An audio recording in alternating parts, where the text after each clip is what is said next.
Hey guys, welcome to another video.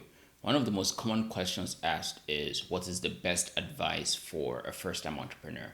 In this video, I'm going to go through about 5 different pieces of advice that I would give myself if I just started a new company. Hi, my name is Maranatha Kure. I am an entrepreneur and corporate counsel. As a startup CEO, especially a first-time startup CEO, your job really is to learn.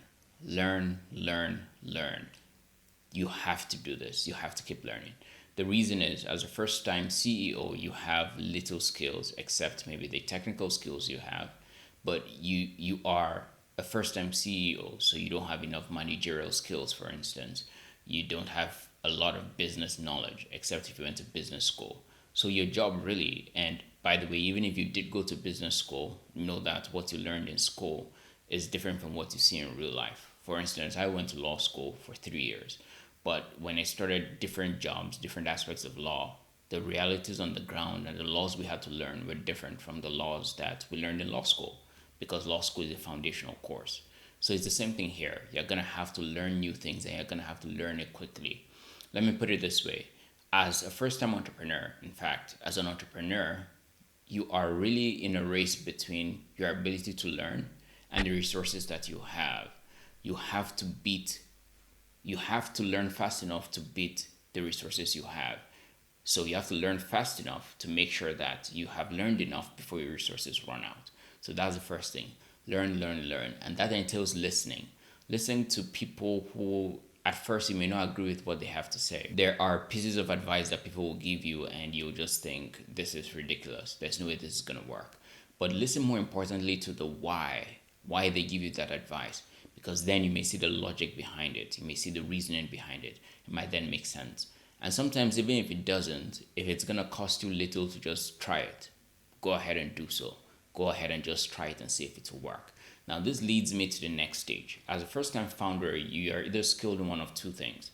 You're skilled either in product or in marketing. And these are the two pillars of any successful business. You must have both. You must have a good product, not a great product, but a good product, and good marketing. Now, ideally, you have a great product and great marketing. But if you fail in one, fail enough such that you are, at the very least, either have a good product, meaning not a bad product, or you have good marketing, but not bad marketing. If any of these fail completely, your business is going to fail. So now, as a first-time entrepreneur, you're either skilled in one of those. You either have product knowledge, right? You know how to build the product itself. And since this channel is geared towards internet entrepreneurs, you're either a coder or a programmer. Now, on the other hand, if you are into marketing, meaning you have marketing knowledge, or you're a skilled salesperson, then that's the knowledge you have. Now, as a first-time founder, you tend to look down on the other side. If you're a product person, you tend to look down on the marketing. And if you're a marketing person, you tend to look down on the product person, right? If you're a marketing guy, you think, well, no matter how great the product is, but for us, nothing's going to sell in the first place, so you don't have a business. And as a product person, you think, well, you can try to sell anything you want to, but if the product itself is not good or great, then your sales pitch is just going to go to nothing, right? There's going to be no result because your customers may try it once, twice, but if it's a terrible product, they're not going to come back. This is basically the story of Crinkle, the payments app, the mobile payments app that focused a lot on marketing. It had a lot of hype in Silicon Valley especially. And it turned out that the product was crap. Or even Theranos, for instance, had great marketing, but it turned out they had no product. On the other hand, there are countless great products that just didn't have any good marketing, and the founders couldn't understand why the products were not growing. That's the exact reason why. So do not look down on any of those. Those are very important. If you're a startup CEO and you're a lone startup, you either have to learn marketing. If you're a product person, you have to learn marketing as fast and efficiently as you can to make sure you know enough to sell your product. And if you're a marketing person, you have to learn product fast and efficiently as you can to learn how to build, at the very least, the MVP of your product, such that you can grow the company to a particular stage before you can afford to hire developers from outside or external people to build a product, right? This applies to different industries. This applies to technology industries, but also applies to fashion industries. I've started a tech company and I've started a fashion industry, and both times When I first started, I didn't know anything about any of those, right? But down the road, I realized to be able to build this company well, I had to learn how to code. So I taught myself how to code within a few months and build the MVP as I was learning. And the same thing with the fashion company. I had to dig down and learn how to, what fabrics to use. I had to dig down and learn how to sew. At the very least, the fundamentals of them to understand what polyester and cotton and CVC and all the other mixtures of cotton and polyester are, and what types of leather exist and which can be paired with what. All those things you have to get down into the nitty gritty and learn it. So that's the thing. Do not underestimate any of this. If you're a product person, do not underestimate marketing. If you're a marketing person, do not underestimate product. Both are very important. Again, you can afford to have an average one of those, but you cannot afford to have any bad one of those. And ideally, you want to have the best of both. You want to have a great product and great marketing. Number four, now, some people advise that when you're starting up, you make sure you have accounting, legal, all those little minute details set up from the very beginning. That's very difficult to do. The reason is just cost, right? Both of the companies I've started, I bootstrapped them, which means I didn't have enough money to do all this, like HR and payroll and everything from the very beginning. I had to learn the fundamentals of finance myself. Take a first year accounting class, for instance, some of it online, and use that to help start the accounting for my business. And then I had to learn coding on my own to build the MVP, and had to learn this and learn that and learn this. Now, at the beginning, you don't have the cost to do that. But once you validated your business idea, this means somebody is willing to pay you for it, right? You don't need to have 1,000, 2,000, 5,000, 10,000 users. You just need to have enough of an MVP that you've proven that this business model works. Once you have that, begin to set up these structures. So for instance, part of the reason why this channel exists is I'm going to teach you how to, for instance, form your own company and what company to use. I'm going to give you that legal advice. Well, not legal advice, because for it to be legal advice, you need to sit down with the lawyer directly, and the lawyer will tell you, according to the facts and information that you give him, he'll tell you what you need to do. That's always the best case scenario.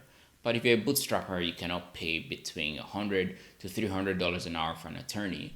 So this will at the very least give you information that you could use to make a better decision than you would have otherwise.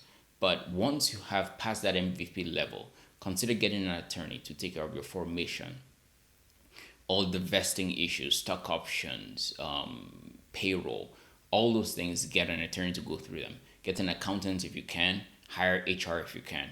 Now there are different software and SaaS platforms that you could use to make these a lot cheaper. So you could look into that as well. But it's important to do that as quickly as possible once you build your business to a particular point, after the MVP has been proven. Now, this is the difference between a startup and a small business, right? A small business from the beginning, you can invest in these because the idea itself is already proven. If you're starting a cleaning business today, you don't have a proof of concept to go through, right? Well, except the fact that you need to prove that in your particular vicinity, these services are still needed. But if there's already a cleaning service down the road, if there's already a restaurant down the road, you know that these are already in demand. The only thing you need to do is then focus on the marketing, because you need to structure yourself in such a way that you stand out from the market, a paradigm shift. So that goes to marketing.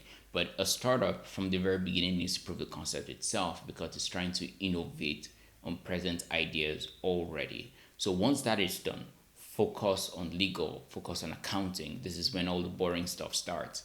And if you can't do that, get somebody else to do it. And this leads me to the last point. As a startup founder, you won't be able to do everything great. Like I mentioned, you're in a race between success and your resources, and you have to learn quickly. But you won't always be able to. Learn to hire people that can do what you cannot do. And best of all, hire them to strengthen your weaknesses. This means that if you know how to do some operational stuff, but you're not very good at it, or you're not very interested in it, while you're learning how to do this well, hire someone who already knows how to do it well. By the way, the best way to learn is to see somebody else do. This is why mentors are important, right? The very fundamental idea behind mentors, and you can apply this to everybody else, including people that work with you, is that they've already done what you're trying to do. They've already experienced what you're trying to experience. So if you have a mentor, then you have a shortcut. If not, you're going to make a lot of mistakes along the way in order to do the same things you're going to be doing now anyway. So remember, find somebody that already knows what to do, what you're trying to do. So if that's marketing, that's good too. This is why you have the Jobs and the Wozniak, right? You have the Gates and the Allen. You need a salesperson and you need a builder. And many times these people don't take each other very seriously, right? Like Zuckerberg didn't take Saverin very serious at the beginning because he thought what Saverin was doing, anybody could do it. Now, this is arguably true. But what you will discover in marketing is that there's also great marketers and there's just kind of average and even terrible marketers. The same thing with building a product, right? There's great coders and programmers and software developers, and there's kind of just the average mediocre ones. It's the same thing. But you need to find someone who's very good at what you cannot do, hire them on the team and let them help you build. And the same thing goes to operations, by the way. You reach big enough. So the marketing is very important. The product is very important. But below those two, I'd say the next most important things are your accounting, are your accounting, your hiring, right? Meaning your operations. So accounting, HR, operations are very important, and legal as well, especially if you're trying to build a bigger company. Because although the regulators may not come after you when you're very small, if you're a startup, but as you grow bigger, they can come after you. And by the way, they're not going to consider the fact that when you're very small, you didn't have the funds to invest in the kind of structures the regulations require of you. They're going to fine you anyway. So as early as you can do these things, do them. So in summary, what's the best thing I'll tell you? Learn as quickly as you can as a startup founder. You're in a race between your money and success. So pursue success as fast as you can, learn as quickly as you can, and try to get there quickly enough. Secondly, what you cannot do on your own, what you cannot learn quickly enough, hire somebody else to do it. That could go to marketing, operations, HR, and everything else. So that's the advice, all condensed into one central idea. I hope you find success. I'll see you guys in the next one. Bye.